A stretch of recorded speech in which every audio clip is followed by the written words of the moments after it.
वो चिंता आपका चिता में शैतान बदल देता है। लेकिन जब आपके अंदर विश्वास होगा, जब आपके पास वचन होगा तो, क्योंकि आज वचन न होने की वजह से आज बहुत से बहनों को मैंने देखा, बहुत से भाइयों को देखा, प्रभु में आए हैं, एक बार दो बार तीन बार आए हैं, वचन है नहीं, उसके बाद वो क्या किए हैं, शैतान के जाल में आ गए हैं। शैतान बोलता है कुछ नहीं होता वहां पे, हालेलुया, कुछ नहीं होता वहां पे, कुछ नहीं होने वाला है। देख 5 बार गया तेरा कुछ नहीं हुआ, और वो व्यक्ति चिंता करने लगता है, बोलता है हाँ सही बात है, इसलिए वो छोड़ देता है, हालेलुया। और उसका जीवन जो परमेश्वर देना चाहता है लेकिन शैतान छीन लेता है, हालेलुया। मैं आपको बताना चाहता हूँ, मैं एक वही आपको दिया हूँ, पहले भी दिया हूँ। एक माँ जब मेरे पास आई, उसको कैंसर था और वो कैंसर से बहुत पीड़ित थी, बहुत पैसा लगाई थी, बहुत समस्या में पड़ गई थी, हालेलुया। वो थक चुकी थी, हार चुकी थी, लेकिन जैसे ही उसने पता चला कि कहीं प्रभु यीशु के नाम से प्रार्थना होता है, कोई आता है, जब मैं विजयपुर में था, पहला चर्च लग रहा था वहां पे मेरा, जब वो आई तो उसके कैंसर था, और कैंसर उसका जो है कि दूसरा स्टेप पे पहुंच गया था, हालेलुया, बहुत बढ़ गया था, इलाज कराते कराते थोड़ा से बहुत ज्यादा हो गया था। लेकिन जब उसको पता चला कि यहाँ आते हैं, जब लोग बैठता है, प्रार्थना होता है तो लोग ठीक हो जाता है, उसने जब विश्वास किया आई, लेकिन जब उसके लिए दुआ हुआ, परमेश्वर ने उसके कैंसर को ठीक करना शुरू कर दिया, हालेलुया, उसके बीमारी को ठीक करना शुरू कर दिया। लेकिन जैसे ही उसने 1 महीने आई, 4 संडे उसने लगातार आई, जब 5वां संडे उसके बेटा को पता चला, हालेलुया, कि मेरे मम्मी जो है चर्च जाती है, यीशु मसीह के नाम से जाती है, उसने जो है क्रोध करना शुरू कर दिया, उसने बोला नहीं जाना है। वो बाहर था, बाहर से आया, अपनी मम्मी को रोक दिया, बोलता नहीं जाना है, मैं तुम्हारा इलाज कराऊंगा। आपको पता है उसने वचन न होने की वजह से वो माँ भी क्या किया, अपने बेटे के बात पे आ गई, और उसने जब बेटा उसका डांटा, गुस्सा किया, वो रुक गई, नहीं आई, उसने चर्च आना बंद कर दिया, प्रभु से प्रार्थना करना बंद कर दिया, उसका बेटा लगा हॉस्पिटल घुमाने, हालेलुया। मैं आपको बताऊं, इलाज कराने लगा, अपना बल अपना पैसा लगाने लगा, लेकिन उसने जब पीजीआई तक गया, और पीजीआई में जब जाके हार गया, कम से कम 5-7 लाख रुपया भी लगा दिया, और लास्ट में जब डॉक्टर ने उसको जवाब दे दिया ये नहीं बचेगी, हालेलुया। मैं आपको बताऊं कि जब डॉक्टर ने उसको मना कर दिया, और वो क्या हुआ, निराश होके, फिर जब मैं मछहा में था, चर्च लगा रहा था, उसका बेटा लेके आया उसको, और मैंने उस माँ के लिए दुआ भी किया, लेकिन वो माँ नहीं बची, हालेलुया। आपको पता है वो माँ नहीं बची, इस बात को मुझे बहुत दुख हुआ।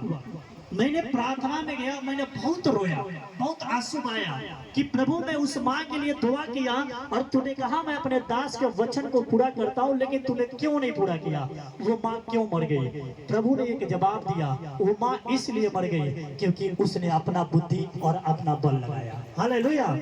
उसने अपना जो है कि बल और बुद्धि लगाया, उसको पैसे पे भरोसा था, उसको अपने बल पे भरोसा था, अपने सोर्स पे भरोसा था, इसलिए उसने मुझे छोड़ दिया, और लास्ट में जब आई तो मैं अपने कान बंद कर दिया था, मैं अपनी आंखें बंद कर दिया था, इसलिए मैं उसके बारे में प्रार्थना नहीं सुना, हालेलुया।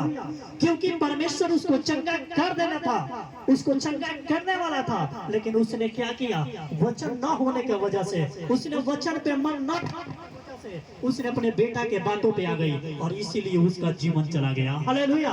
मैं आपको बताऊं, बहुत से आज क्या करते हैं, चर्च आते हैं लेकिन वचन पे मन नहीं लगाते हैं। अगर वचन को ध्यान से सुनते, प्रभु ने क्या कहा, प्रभु ने कहा कि जब आप जो है कि प्रेरितों के काम में 28 अध्याय उसके 27 वचन में पढ़ोगे, तो प्रभु ने कहा कहीं ऐसा ना हो, ध्यान से सुनना, उसने कहा कहीं ऐसा ना हो कि वो कान से सुने, आंख से देखें, और मन से समझें, और वो फिर जाएं, ताकि मैं उनको चंगा करूं, हालेलुया। आपको पता है उसमें लिखा कि कहीं ऐसा ना हो कि वो कान से सुने और आंख से देखे और मन से समझे, और वो मैं उनको चंगा करूं। लेकिन आज बहुत से लोग बहुत से बहन, बहुत से भाई आंख से देखते हुए, कान से सुनते हुए, लेकिन मन से समझ नहीं रहा है। इसीलिए आज वो अपने जीवन को खो रहा है, इसीलिए आज वो अपने जीवन को जो है कि बर्बाद कर रहा है, आज अपने लाइफ को बर्बाद कर रहा है। क्योंकि उसको पता कि आज अगर वो सिर्फ धर्म के नाम पे, जात के नाम पे उसके बेटा क्रोध में आ गया, लेकिन क्या हुआ, उसका क्रोध उसके माँ को खा गया, उसके क्रोध उसके माँ को जीवन को नाश कर दिया। क्योंकि उसको पता था कि परमेश्वर जीवन देने वाला है, परमेश्वर इंसान को बनाया, कोई जात धर्म को नहीं बनाया। अगर मेरा जीवन है तो जात है, धर्म है, अगर जीवन ही नहीं है तो जात धर्म कहाँ है। हालेलुया।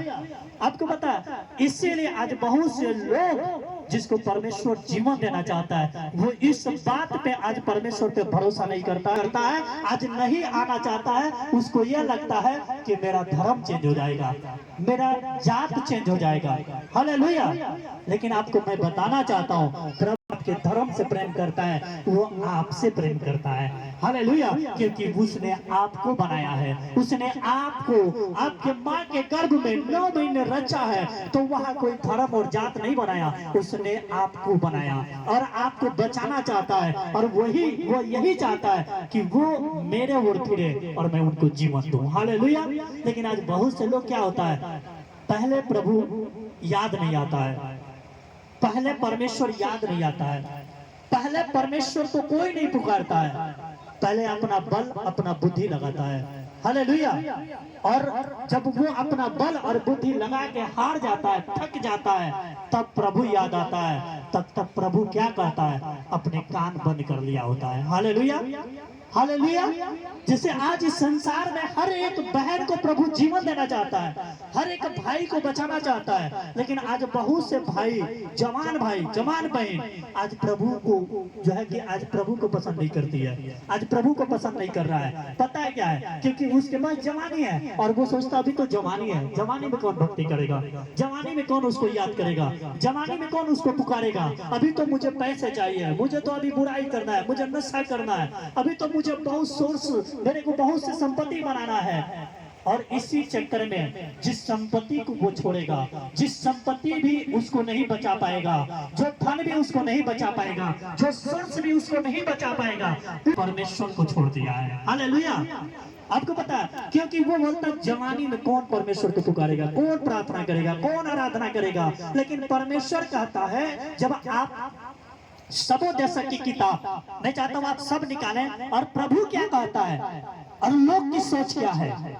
आज एक बहन की सोच क्या है, एक भाई की सोच क्या है, लेकिन उसके सोच में और परमेश्वर के सोच में धरती और आसमान का फर्क है। परमेश्वर क्या कहता है हर एक बहन के लिए, हर एक भाई के लिए, जब आप सबोदशक की किताब और उसके जो है कि 12 अध्याय उसके 1 वचन में पढ़ो, देखो क्या लिखा। आप यहाँ पढ़ोगे तो आपको पता चलेगा कि प्रभु कहता है कि अपने जवानी के दिनों में अपने सृजनहार को स्मरण रख। क्या रख?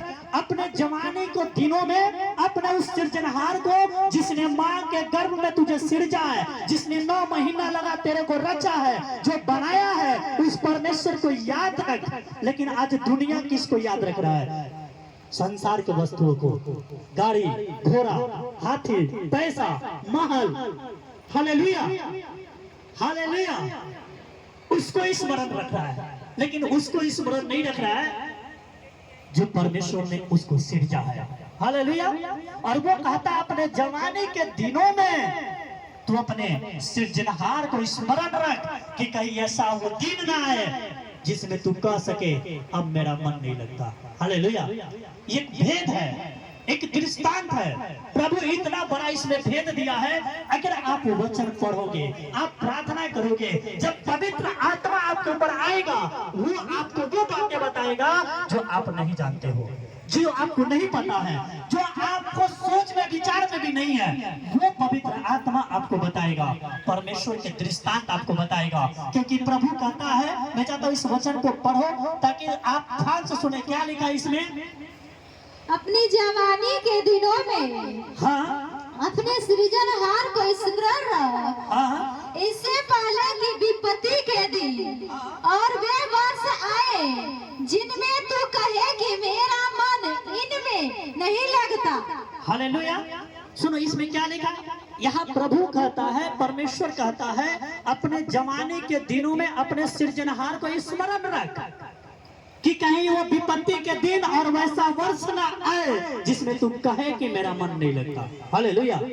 इसमें प्रभु क्या समझा रहा है, परमेश्वर क्या बता रहा है? परमेश्वर ये बता रहा है कि जवानी है तो परमेश्वर को याद रख, क्योंकि जब जवानी में तूने परमेश्वर को याद रखेगा तो बुढ़ापा में तू पुकारेगा तो वो तेरा सुनेगा।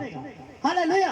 लेकिन आज दुनिया क्या करता है, जवानी में परमेश्वर याद नहीं आता है। जवानी में उसको क्या चाहिए, गाड़ी चाहिए, महल चाहिए, सोना चाहिए, चांदी चाहिए, उसको जो है कि संपत्ति चाहिए, उसको जो है ये संसार के वस्तुएं चाहिए। लेकिन परमेश्वर कहता कि उस समय परमेश्वर को भूल, परमेश्वर याद नहीं आता है। उस समय उसको याद नहीं आता परमेश्वर। उस समय उसको बोलता कौन अभी जवानी में कौन भक्ति करेगा, अरे अभी तो मुझे पैसे कमाना है, अभी तो मुझे अच्छा घर बनवाना है, अभी तो मुझे अच्छे अच्छे गाड़ी पे घूमना है, अच्छे अच्छे जो है कि मुझे सोना चांदी खरीदना है। वो